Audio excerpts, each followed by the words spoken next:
কোন মানুষ যদি বিছানা যাওয়ার পরে ডান কাতে শোয়, ডান কাতে শুয়ে যদি একটা বাক্য 3 বার পড়ে, কয়বার? আল্লাহর নবী বলেন আল্লাহ তাআলা তার গুনাহগুলোকে মাফ করে দিবে। যদি পৃথিবীর শুরু দিন থেকে আজ পর্যন্ত বৃষ্টির যত ফোঁটা ছিল তত ফোঁটার সংখ্যা বরাবর, পৃথিবীতে যত গাছ আছে তত গাছের পাতা বরাবর। কি শুনলেন? এরপরে রাসূল বলেন পৃথিবীতে যত ধূলিকণা আছে তত ধূলিকণা বরাবর। এবার এত গুনাহ কার কার আছে? কোন মুমিনের এত গুনাহ আছে?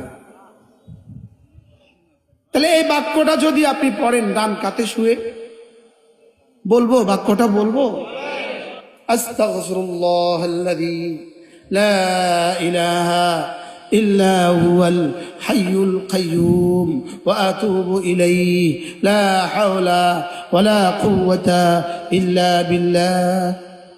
আজ থেকে পড়বো তো? বলেন ইনশাআল্লাহ। রাসূল জীবনে যখন যা করেছেন বলেন, আমিও আমার জীবনে তখন তা করব। বলেন ইনশাআল্লাহ। আল্লাহ তাআলা এই মাদ্রাসাকে কবুল করেন।